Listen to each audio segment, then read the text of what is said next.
ఋతు గ్రంథము ఎవరు రాశారు, ఎప్పుడు రాశారు అనే విషయం చూసుకుంటే, న్యాయాధిపతులు ఏలిన కాలంలో మొదటి వచనంలో చూస్తే, న్యాయాధిపతులు ఏలిన దినమందు దేశములో కరువు రాగా అనేసి వచ్చింది.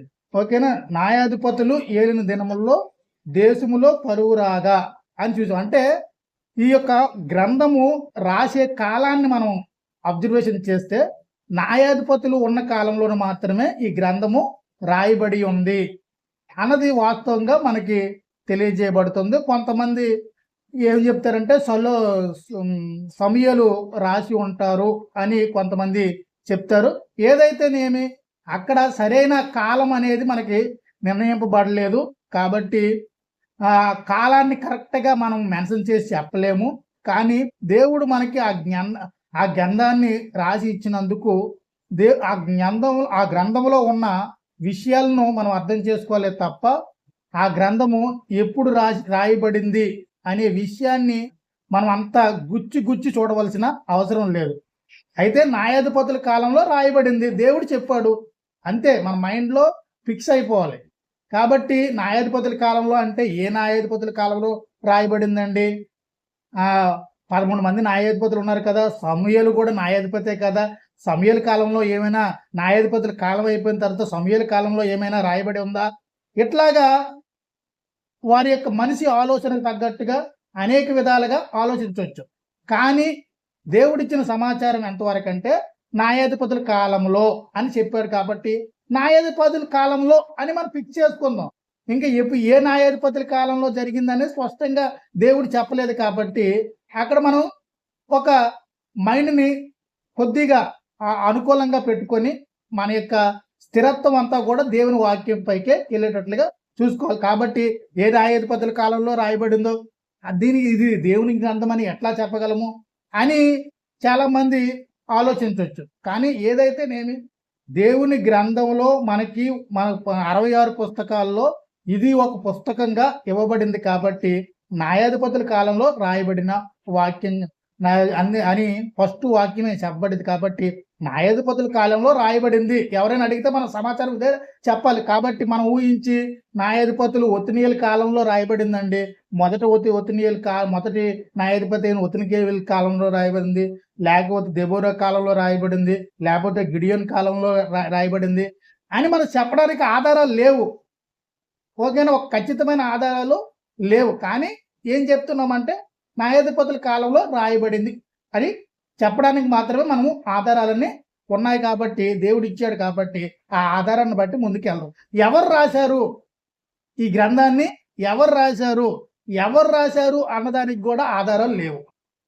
ఎవరు రాశారు అనే దానికి కూడా ఆధారాలు లేవు. ఖచ్చితంగా బోయాజు ఉన్నాడు కాబట్టి బోయాజు రాశాడా అంటే బోయాజు గురించి రాసిన సందర్భాలు ఏమి కూడా లేవు.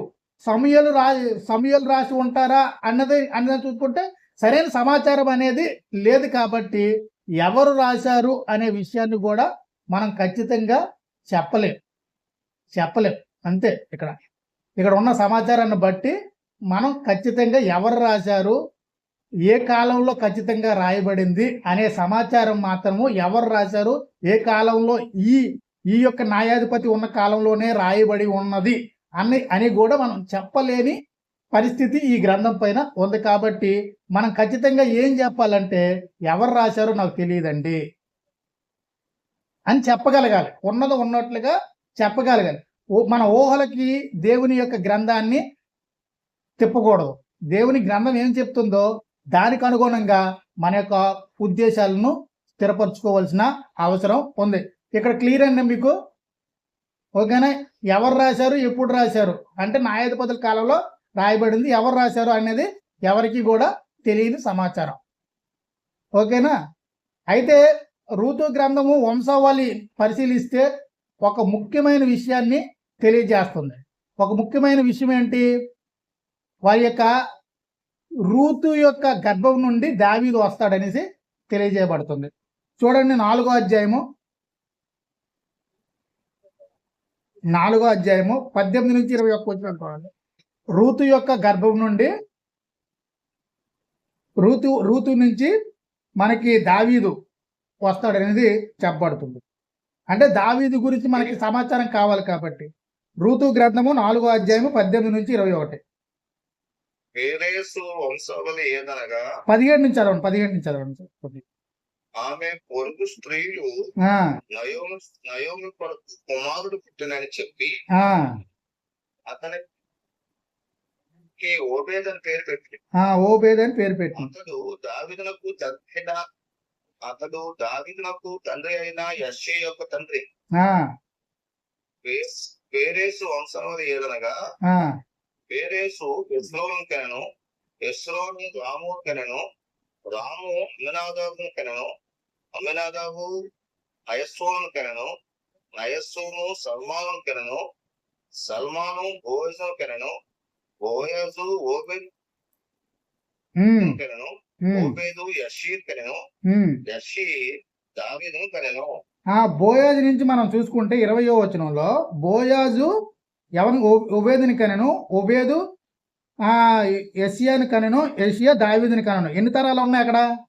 బోయాజు నుంచి 3 తరాలు మనకు కనబడుతున్నాయి. ఓబేదు, యెష్షయి, దావీదు. ఓకేనా? దావీదు పుట్టడానికి రెండు తరాల కారణం. బోయాజు తర్వాత ఓబేదు తర్వాత యెష్షయి. అంటే ఒక తరం మధ్య తర్వాత దావీదు మనకి చరిత్ర అనేది కనబడుతుంది. కాబట్టి మనం దావీదు చరిత్రలో ఈ యొక్క ఎవరి వంశం నుంచి వచ్చి ఉన్నారు అన్నదాన్ని మనం చూపించడానికి ఈ విషయాలు చెప్తున్నాం. అదే మత్తయి సువార్త 1వ అధ్యాయము 5 నుంచి 6 వచనాల్లో కూడా ఈ యొక్క యేసుక్రీస్తు వంశావళిలో ఈ యొక్క విషయాన్ని కూడా చేర్చారు. యేసుక్రీస్తు వంశావళి చదవండి. 1వ అధ్యాయము. నయస్సును సల్మాను కనెను, సల్మాను వాహబునందు బోయజును కనెను, బోయజు రూతునందు ఓబేదును కనెను, ఓబేదు యెష్షయిని కనెను, యెష్షయి రాజైన దావీదును కనెను. ఓకే, కొత్త నిబంధన కూడా క్లియర్ గా ఈ యొక్క యేసుక్రీస్తు వంశావళిలో ఈ యొక్క విషయాన్ని చేర్చినట్లుగా మనం చూస్తూ ఉన్నాం. కాబట్టి ఇది ఒక ఆత్మ సంబంధమైన గ్రంథం అని కూడా మనం తెలుసుకోవాలి. ఓకేనా? ఈ యొక్క గ్రంథం నుంచి శరీర సంబంధమైన ఈ యొక్క ఇశ్రాయేలు చరిత్రను ఎంతగా తెలుసుకుంటామో అట్లాగే ఆత్మ సంబంధంగా క్రీస్తు యొక్క విమోచన, క్రీస్తు ఈ యొక్క మానవుల్ని విమోచించడానికి ఎట్లా వస్తూ ఉన్నాడనే విషయం కూడా ఆత్మ సంబంధమైన వాతావరణంలో ఈ యొక్క గ్రంథంలో మనకు అందరికీ కూడా కనబడుతుంది.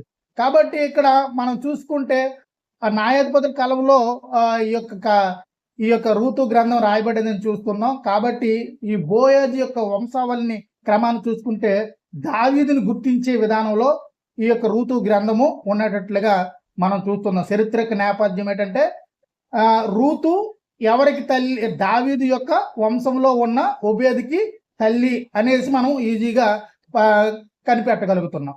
తర్వాత రూతు కథ చివరి దశ న్యాయాధిపతుల కాలానికి దగ్గరలో ఉన్నది. కాబట్టి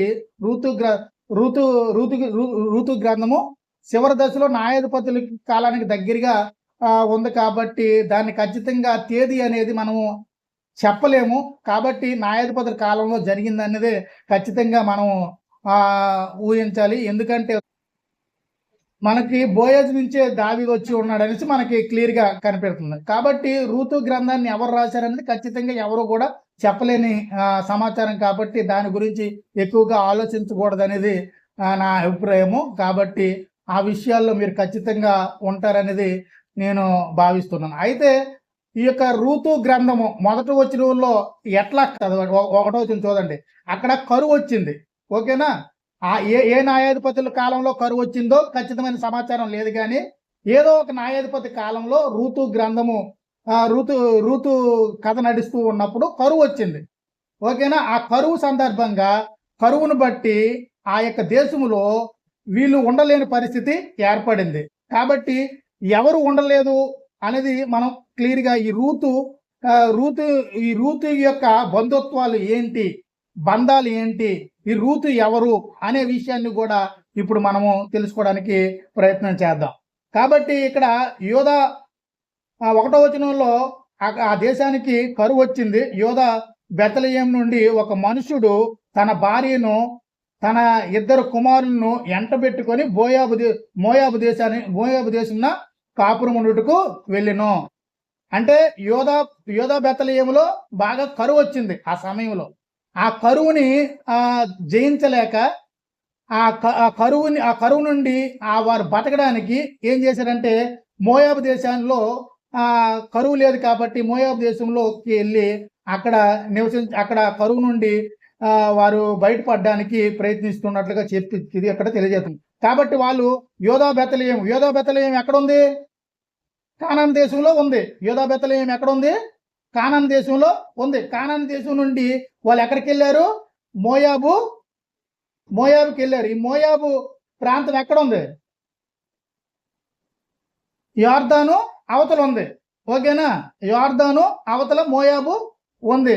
కాబట్టి మోయాబుకి సరిహద్దు ప్రాంతంలో మన ఇశ్రాయేలీలు కూడా ఉన్నారు. ఎవరున్నారు? మన ఇశ్రాయేలీలు 2.5 గోత్రాల వారు ఉన్నారు ఈ మోయాబుకు సరిహద్దు ప్రాంతంలో, యోర్దాను అవతల 2.5 గోత్రాల వారు సిమియోన్ మనం చూసాం కదా 32వ అధ్యాయంలో సంఖ్యాకాండంలో. కాదు ఇద్దరు మనసే అర్ధగోత్రము, ఒకటి రూబేనీయులకి, ఒకటి 2 ఇంకా రూబేనీయులు గాదు వారికి. రూబేనీయులు, గాదు, మనసే అర్ధగోత్రం వాళ్ళు యోర్దాను అవతల ఉన్నారు. ఎవరు రాజును? అమోరీల రాజుని జయించేటప్పుడు వాళ్ళు ఉన్నారు. ఓకేనా? ఆ యొక్క ఇద్దరు రాజులను జయించిన తర్వాత ఆ భూభాగాన్ని ఆ యొక్క 2.5 గోత్రాల వారికి పంచేసారు. వాళ్ళని ఆనుకొని మోయాబు ప్రాంతము ఉంది. కాబట్టి వాళ్ళు రావడానికి కావలసిన సమయంలో సంఖ్యాకాండంలో మోయాబు రాజు బిలామే కదా ఆ మిద్యాని యాజకుడు. 25వ అధ్యాయంలో సంఖ్యాకాండంలో 25వ అధ్యాయంలో మనకు ఆ యొక్క సంభాషణ అంతా కూడా జరుగుతుంది. ఎందుకంటే మోయాబీలు ఇశ్రాయేలుకి శత్రువులు అవడానికి గల కారణం ఏంటంటే ఈ మోయాబీలు ఇశ్రాయేలుకి ఎవరై ఉంటారు? సహోదరులు. ఇశ్రాయేలుకి సహోదరులా కాదా? ఎలాగ? మోయాబీలు ఎవరు అసలుకి?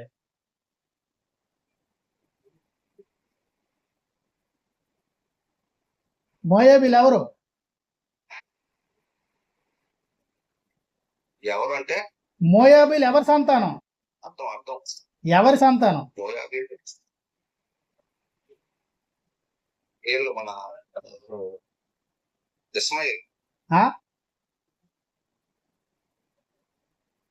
మోయాబీలు ఎవరి సంతానం? ఇస్మాయేల్ ఎవరి సంతానం అండి? అబ్రాహాము సంతానం అండి. మోయాబీలు ఎవరి సంతానం? అమోనీలు ఎవరి సంతానం? మోయాబీలు లోతు సంతానం, పెద్ద కూతురు సంతానం. మోయాబీలు లోతు పెద్ద కూతురు సంతానం. ఓకేనా? అంటే వీళ్ళు అన్నదమ్ములా కాదు వీళ్ళకి, ఇశ్రాయేలీయులకి. అందుకే సంఖ్యాకాండంలో ఏం చెప్తున్నారు? నీవు మోయాబీ దేశం గుండా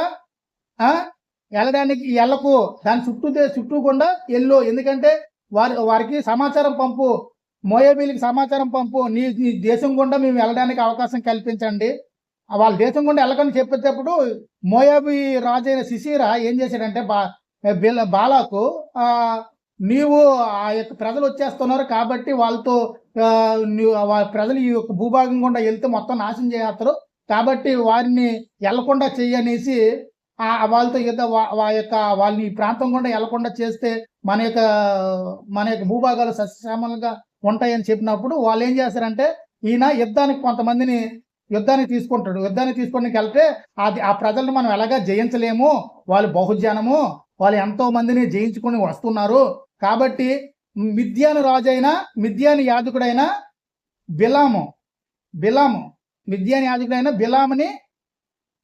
బిలామేనా గాడిద ఎవరితో మాట్లాడింది?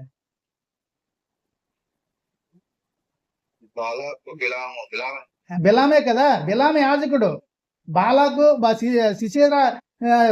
అనేది రాజు. ఓకేనా? అమోనీల రాజు బాలాకు, మోయబీల రాజు బాలాకు. ఓకేనా? మిద్యాని యాజకుడు ఈయన. ఇలా మిద్యాని ఎవరు? మిద్యాని ఎవరి యొక్క వంశం నుంచి వచ్చాడు? ఈ ఉదయాన్నే ఇలా ప్రశ్నలు అయితే చెప్పలేమండి మేము. ఉదయాన్నే జ్ఞాపకం చేసుకుంటే మళ్ళీ కనబడతాయి, ఎప్పటికైనా గుర్తుంటాయండి. చెప్పిన విషయాలనే పదే పదే సార్లు అడగడం వల్ల ఏమవుతాయంటే రియాక్షన్లో మన మైండ్లో ఉండిపోతాయి. ఓకేనా? ఈ యొక్క మిద్యానీయులు కెతూర సంతానం. ఎవరు కెతూర సంతానం అంటే ఎవరి సంతానం? అబ్రాహాం సంతానం. ఓకేనా? కెతూర అంటే అబ్రాహాం సంతానం. ఓకే, అంటే ఈ యొక్క బిలామును ఉపయోగించుకొని బాలాకు ఏం చేస్తాడు? ఇశ్రాయేలును జయించాలని అనుకుంటాడు. ఓకేనా? ఆ సందర్భంలో బిలాము ఇశ్రాయేలు మీద శాపవచనాలు పలుకుతాడా, ఆశీర్వచనాలు పలుకుతాడా?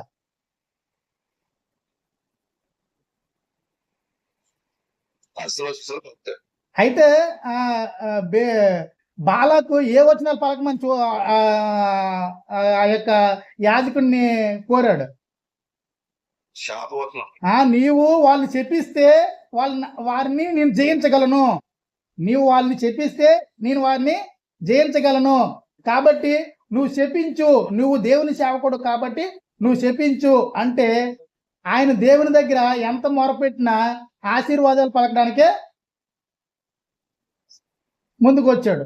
కాబట్టి లాస్ట్కి బిలాము ధైర్యం చేసి శాపవచనాలు పలకడానికి వెళ్దామన్నా దేవుడు ఏం చెప్తున్నాడంటే, నేను ఏ మాటలైతే పలుకుతున్నానో అయ్యే నువ్వు పలుకు, ఇంకా ఏవి పలుకుకు అనేసి ఆయన గద్దించినట్లుగా మనం చూస్తాం. ఏదో ఒకలాగా ఆ విధానంలో అమోనీయులు ఏమయ్యారు? శత్రువులు అయ్యారు ఆ విధానంలో. లేకపోతే అమోనీయులు వీళ్ళకి సహోదరులే. ఈ విధానంలో ఇశ్రాయేలు మీద యుద్ధం చేయడానికి బాలాకు మొగ్గు చూపాడు కాబట్టి ఆ విధానంలో ఆ యొక్క అమోనీయులు అందరూ కూడా శత్రువులే. కానీ అమోనీయుల దేశంలో ఇప్పుడు కరువు లేదు. అయితే ఎక్కడ కరువు ఉంది? ఇక రూతు గ్రంథం ప్రకారంగా మోయాబుల దేశంలో కరువు లేదు. మోయాబుల దేశంలో కరువు లేదు. ఎక్కడ కరువు ఉంది ఇప్పుడు?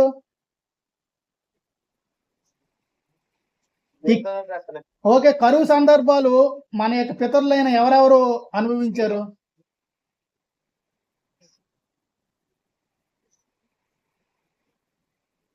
చాలా మంది అనుభవించారు. ఎవరెవరు? మన పితరులు అని చెప్పాను. పితరులు అంటే ఎవరు?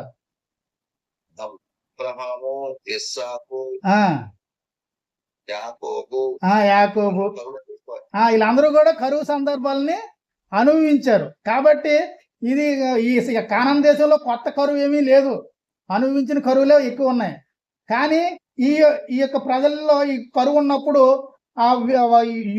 ఈ యొక్క ఇశ్రాయేలు ప్రజలు అంటే మన పితరులు చేసే ప్రధానమైన విధానం ఏంటి? వేరే దేశానికి వెళ్ళి కాపురం ఉండడం. ఓకేనా? వేరే దేశానికి వెళ్ళి కాపురం ఉండడం. ఆ యొక్క పద్ధతి ప్రకారంగా ఇక్కడ యోధా బెతలెహేము నుండి ఒక మనుషుడు తన భార్యను ఇద్దరు పిల్లలను ఎంటబెట్టుకొని మోయాబు దేశానికి వెళ్ళిపోయినట్లుగా మనం చూస్తూ ఉన్నాం. అతని భార్య పేరు ఏం పేరు? ఇప్పుడు అతని పేరు ఏం పేరు? 2వ వచనంలో ఇప్పుడు వెళ్ళిన అతని పేరు ఏం పేరు? ఎలీమెలెకు. అతని భార్య పేరు అతని నయోమి. ఓకేనా? Elimelech, Naomi. ఇద్దరు పిల్లల పేర్లు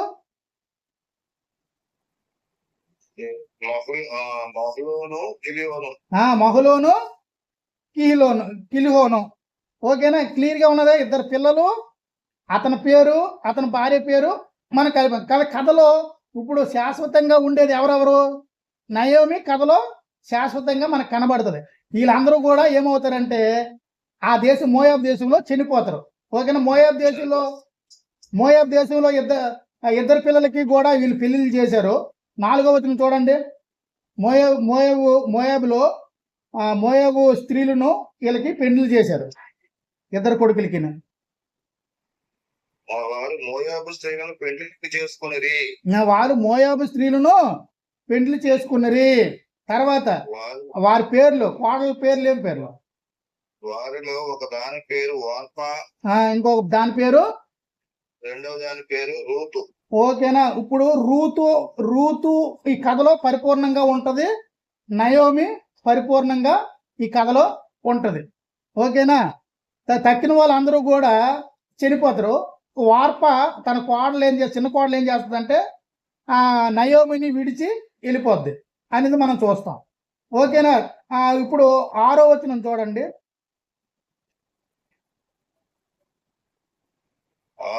వారికి ఆహారం ఇచ్చుటకు యెహోవా తన జనం దర్శించినని ఆమె మోయాబు దేశంలో వినక మోయాబు దేశం విడిచి వెళ్ళుటకి ఆమె పోరాటం ప్రయాణం అయిపోయింది. ఓకే, 5వ వచనంలో ఇంచుమించు వారు ఎన్ని సంవత్సరాలు అక్కడ నివసించారు? మోయాబు దేశంలో 10 సంవత్సరాలు. 10 సంవత్సరములు అక్కడ నివసించను. తరువాత మహలోను కిలిహోను ఇద్దరు కుమారులు చనిపోయారు. ఓకేనా? ఇద్దరు కుమారులు కూడా చనిపోయారు. మరి ఇంకా మగ సంతానం అనేది లేదు, భర్త కూడా చనిపోయాడు. 3వ వచనంలో నయోమి పెనిమిటి అయిన ఎలీమెలకు కూడా చనిపోయాడు. ఓకేనా? భర్త చనిపోయాడు, ఇద్దరు పిల్లలు కూడా చనిపోయారు. ఇప్పుడు ఉన్నది ఎవరు? ఇద్దరు కోడళ్ళు, ఒక అత్త. అత్త పేరు ఏం పేరు? నయోమి. అతని కోడలు ఇద్దరు పేర్లు ఏం పేరు? ఓకేనా? వార్ప, రూతు. వీళ్ళిద్దరు. అప్పుడు నయోమి వాడు కోడలతో సంభాషించిన సందర్భము ఇట్లాగా ఉంటుంది. 10 సంవత్సరాలు అయిపోయింది. 6వ వచనంలో వారికి ఆహారం ఇచ్చుటకు యెహోవా తన జనులను దర్శించినని ఆమె మోయాబు దేశంలో ఇనెను. అంటే కరువు లేని విధానంలో మళ్ళీ వర్షాలను కురిపిస్తూ ఉన్నాడు, పంటలు పండిస్తూ ఉన్నాడు. ఎక్కడ పండిస్తున్నాడు దేవుడు? మోయాబు దేశంలో. ఆల్రెడీ మోయాబు దేశంలో కాదండి, ఈమె 10 సంవత్సరాలు మోయాబు దేశంలో కాపురం ఉంది.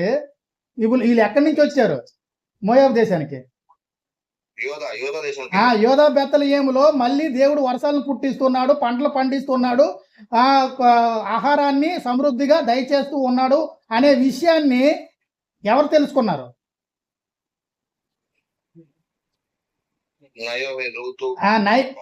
ఓన్లీ నయోమి తెలుసుకుంది. రూతుకి ఏం తెలుసు కదా?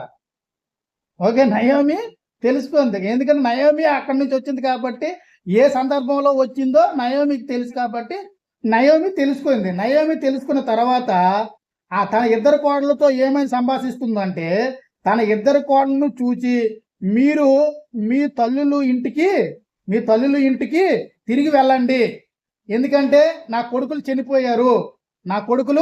చనిపోయారు, మీరు యవ్వనస్తులై ఉన్నారు, కాబట్టి మళ్ళీ మీరు పెళ్లి చేసుకొని మీరు మరి కొత్త జీవితాన్ని మొదలు పెట్టవచ్చు అనేసి అని తర్వాత మీ ఇద్దరు కూడా మీ తల్లుల ఇంటికి వెళ్ళొచ్చు అనేసి ఆయన చెప్పినప్పుడు, నా ఎడల మీరు దయచూపినట్లు యెహోవా మీ ఎడల దయచూపును గాక, మీలో ఒక్కొక్కరిని పెండ్లు చేసుకొని తన ఇంట నెమ్మది నొందినట్లుగా యెహోవా దయచేయును. మీకు కూడా మంచి జీవితాన్ని దేవుడు ఇస్తాడమ్మా.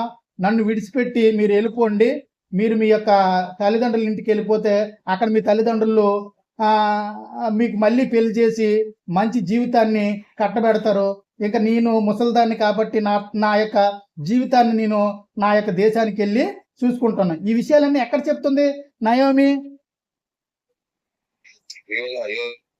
ఈ విషయాలన్నీ ఎక్కడ చెప్తుంది నయోమి?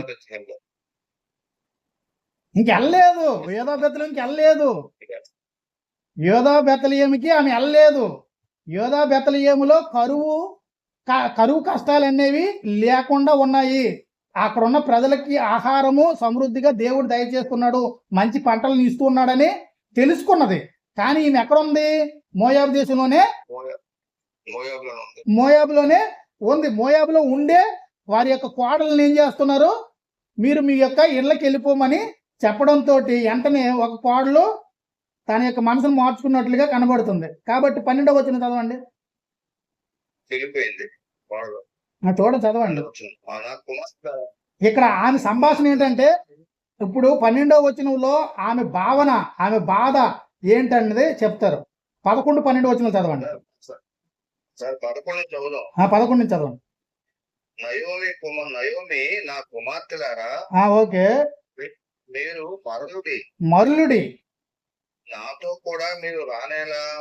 మీరు నాతో కూడా ఎందుకు యోధా బెత్లెహేముకి రానేలా? చదవండి. మిమ్మల్ని పెళ్లి చేసుకున్నట్టుగా ఇంకా కుమారులు నా గర్భమనిగా. ఇంకా మిమ్మల్ని పెళ్లి చేసుకోవడం నాకు కుమారులు పుట్టరు. నా కుమార్తెలారా తిరిగి వెళ్ళుడి. ఓకే, కాబట్టి మీ యొక్క యవ్వన జీవితాన్ని ఎందుకు పాడు చేసుకుంటారు? నేను పురుషులతో నందలేని ముసలిదానను. నేను మళ్ళీ పెళ్లి చేసుకొని మీకు పిల్లలకి కానీ మీకు భర్తల్ని నేను ఇవ్వలేను. నాకు నమ్మిక కలదని చెప్పి ఈ రాత్రి ఈ విషయం నాకు ఖచ్చితంగా తెలుసు. నేను పిల్లల్ని కానీ మీకు పెళ్లిళ్ళు చేయలేను. వాళ్ళు పెద్ద పిల్లలకి కానీ పెద్ద చేసి మళ్ళీ మీకు పెళ్లి చేయను అని చెప్తుంది. ఓకే, తర్వాత వారి పెద్దవారి వరకు మీరు కనిపెట్టుకుందిరా. వారు పెద్దవారిని మళ్ళీ నీ పిల్లలకు కానీ వాళ్ళు పెద్దవారు అయ్యే వరకు మీరు కనిపెట్టుకొని ఉండగలరా? మీరు వారి కొరకు కనిపెట్టుకొని పురుషుడు లేక ఒంటరి కత్తిలై ఉందిరా. పురుషుడు లేక ఒంటరి కత్తిలై ఉందిరా. నా కుమార్తె అది కూడదు, అది మంచిది కాదు. అది నీకు మంచిది కాదు, మాకు మంచిది కాదు. యెహోవా నాకు విరోధి ఆయను. అది మిమ్మల్ని నొప్పించినందుకంటే నన్ను మరీ ఎక్కువగా నొప్పించినదని వారితో చెప్పాను. ఓకే, వారు ఎలుగెత్తి ఏడవగా అని చెప్పినప్పుడు ఇక్కడ ఆమె యొక్క భావజాలం మీకు అర్థమైందా? వారు ఎలుగెత్తి ఏడవగలని మళ్ళీ అక్కడ వద్దండి. ఇక్కడ 11, 13 వచనముల యొక్క శాఖర్ గారు 11 నుంచి 13 వచనం వరకు ఆమె యొక్క భావజాలం ఏంటి, ఆమె యొక్క బాధ ఏంటి అన్నదాన్ని మీరు అర్థం చేసుకోవాలి. ఇదే సందర్భాన్ని మనము ఆదికాండంలో ఎక్కడ చూడగలిగాం? ఎప్పుడైనా చూసారా మీరు?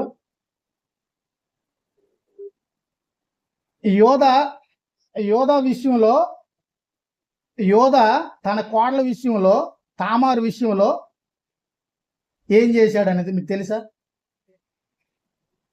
మన ఇశ్రాయేలుడైన యోధ తామారు విషయంలో ఏం చేశాడు? ఆ కథ యొక్క అనుభవం ఏమైనా మీకు తెలుసా? జరిగింది. ఏం జరిగింది? యోధాకి ఎంతమంది కొడుకులండి అక్కడ?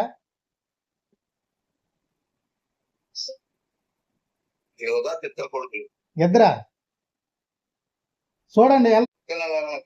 అదుల్లామీయుడైన హీరాము తన స్నేహితునితో తిమ్నాతునకు తన గొర్రెల బొచ్చు కత్తిరించు వారి యొద్దకు వెళ్ళాను. ఇప్పుడు ఏం చేశాడంటే ఈ యొక్క యోధ అసలు విషయం మర్చిపోయాడు. చాలా పెద్దవాడు అయ్యాడు, అసలు విషయం మర్చిపోయాడు. మర్చిపోయిన తర్వాత ఎప్పటికీ కూడా తన యొక్క కుమారుణ్ణి తన యొక్క కోడల దగ్గరికి పంపించట్లేదు. పంపించకపోతే ఇవి అసలు విషయం అంటే ఏ విషయం మర్చిపోయాడు సార్? బంధు ధర్మం జరిగించడానికి కోడల దగ్గరికి చిన్న కొడుకుని పంపడం. ఓకేనా? మర్చిపోయి ఏం చేస్తాడు, ఈయన పనిపాట్లలో ఈయన ఉన్నాడు. కానీ వాస్తవంగా ఈయన చేయవలసింది ఏంటి? తన యొక్క వంశాన్ని అభివృద్ధి చేయాలా, చేయించుకోకూడదా? యోధ వంశము అభివృద్ధి చెందాలంటే ఎవరి ద్వారా జరుగుతుంది? కోడల ద్వారానే జరుగుతుంది. ఓకేనా? కోడల ద్వారా జరగాలంటే కోడలికి చేయవలసిన ధర్మ విధులను అన్నింటినీ కూడా వాళ్ళు నెరవేర్చాలి కదా. నెరవేర్చలేదు కాబట్టి ఈ యొక్క విషయాన్ని కోడలు పసిగట్టింది. కాబట్టి 14వ వచనం చదవండి. అప్పుడు షేల పెద్దవాడైనప్పటికీ తాను అతనికి ఇయ్యబడకుండా చూచి తన వైదవ్య వస్త్రములను తీసివేసి ముసుగు వేసుకొని శరీరం అంతా కప్పుకొని తిమ్మపో మార్గంలో నుండి యానాయం ద్వారా కూర్చుండగా యోధ ఆమెను చూచి ఆమె తన ముఖము కప్పుకొనినందున వేశ్య అనుకొని ఆ, ఆ మార్గం ఆమె దగ్గరకు పోయి ఆ, ఆమె తన కోడలని తెలియక ఆ, నీతో పోయేదను రమ్మని చెప్పాను. ఆ, అందుకు ఆమె, నీవు నాతో వచ్చిన ఎడల ఉమ్, నాకేమి ఇచ్చేదవని అడిగాను. ఆ, ఆనవాలు ఆనవాలు ఏంటి? ఆనవాళ్ళు. అందుకు అతడు, నేను మందలో నుండి మేక పిల్లలు పంపేదనని చెప్పినప్పుడు, ఉమ్, అంటే ఒక ఆనవాళ్ళు కాదు సార్, అంటే ఏమిస్తావు నాకు నీతో వస్తే అడిగింది. అదే మేకపిల్లని పంపుతానని చెప్పాడు. చెప్పండి, ఆ మేకపిల్లని పంపడం మరి మరో బాగా వస్తుంది సార్, చదవండి. అందుకు అతడు, నేను మందలో నుండి మేక పిల్లలు పంపేదనని చెప్పినప్పుడు ఆమె, ఆ, అది పంపకపోతే ఏమైనా కుదువు పెట్టిన ఎడల సరే అని చెప్పాను. అప్పుడు ఇప్పుడు ఆనవాళ్ళు 18వ వచనంలో. ఓకే. అతడు, నేను నీ వద్ద ఏమి కుదువు పెట్టవలని అడిగినప్పుడు ఆమె, నీ ముద్రయు ఆ, దాని దారము నీ చేతి కర్రయు అని చెప్పాను. ముద్ర ఏంటి?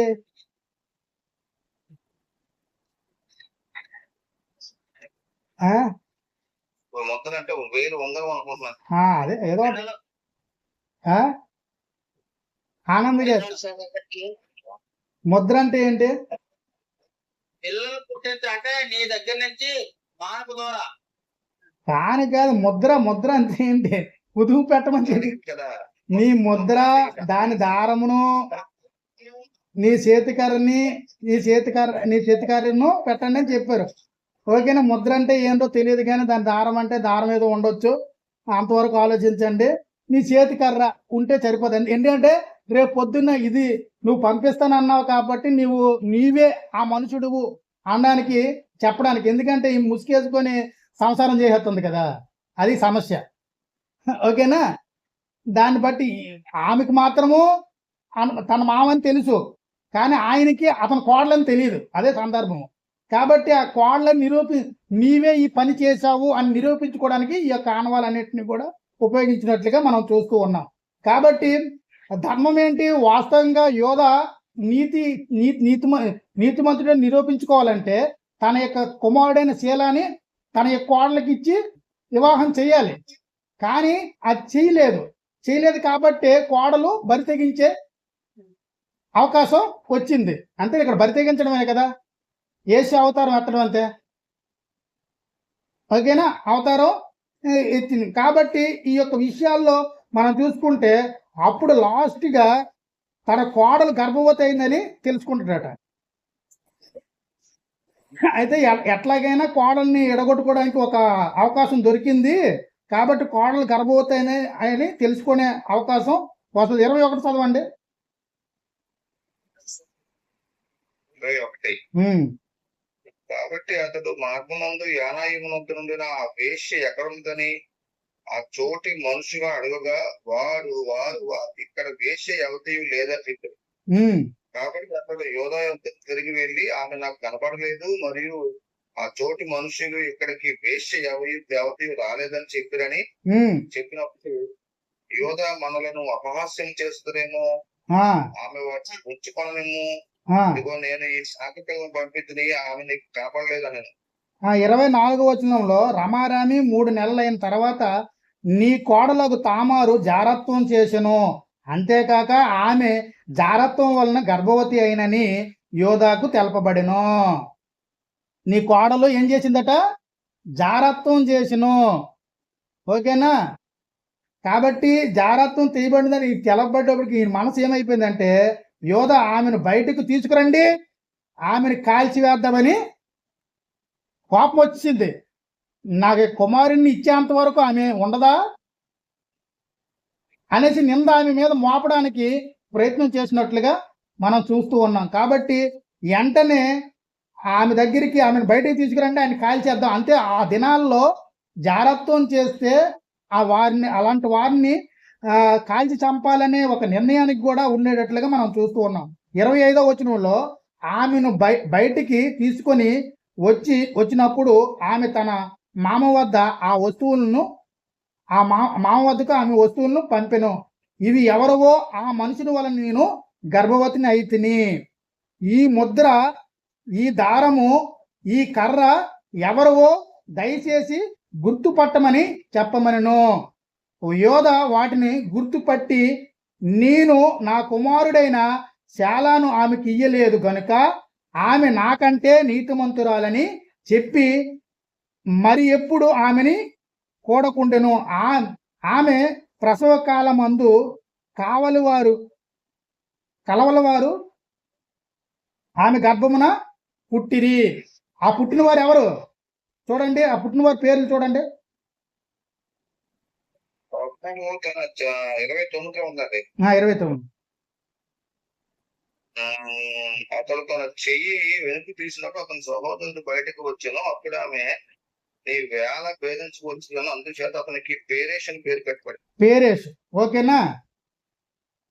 తరువాత తన చేతిని తొగరగల తన సహోదరుడు బయటకు వచ్చాను, ఆ, అతనికి జెరహు అని పేరు పెట్టబడి. ఇప్పుడు ఈ పేరేషు అనేది ఈ పేరేషుని ఎక్కడ చదివాం మనం? రూతులో చదివామా లేదా? వంశవాళ్ళలో సార్ మన సమయం అయిపోయింది. వెళ్ళిపోతాను. ఇప్పుడు పేరేషుని చదివామా లేదా చెప్పండి, వెళ్ళిపోదాం. చదివాం. ఎవరి వంశం నుంచి వచ్చింది? యోధా వంశం.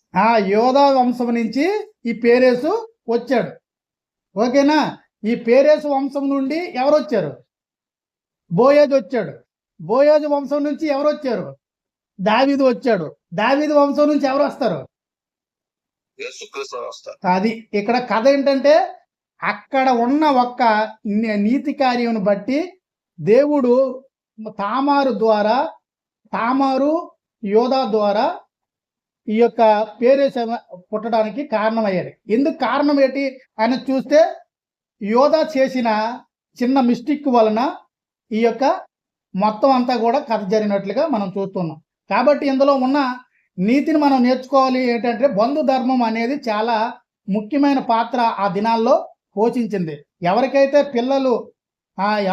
ఒక వ్యక్తికి పిల్లలు లేకుండా ఉండి అతను చనిపోతాడో, తన భార్య తన యొక్క సహోదరులు ఎవరైతే ఆ వ్యక్తి యొక్క సహోదరులు ఆ యొక్క అన్న యొక్క భార్య దగ్గరికి పోయి బంధు ధర్మాన్ని జరిగించి ఆమెకు పిల్లలు పుట్టించేటట్లుగా చేయవలసిన బాధ్యత ఆ దినాల్లో ఉంది. కాబట్టి దాని విధానాన్ని బట్టి దేవుడు వారికి సహకరించినట్లుగా చూస్తున్నాం. కాబట్టి ఈ విషయాన్ని ఇంకా క్లుప్తంగా రాబోయే దినాల్లో నేర్చుకుందాం. కాబట్టి ఇంకా బంధు ధర్మము బోయేజు జీవితంలో ఎలా జరిగింది అనేది నేర్చుకుంటే ఇంకా అర్థమవుతుంది. కాబట్టి ఇంతవరకు ఓపుతో ఉన్న మీ అందరికీ కూడా యేసుక్రీస్తు నామములో వందనాలు తెలియజేస్తాను.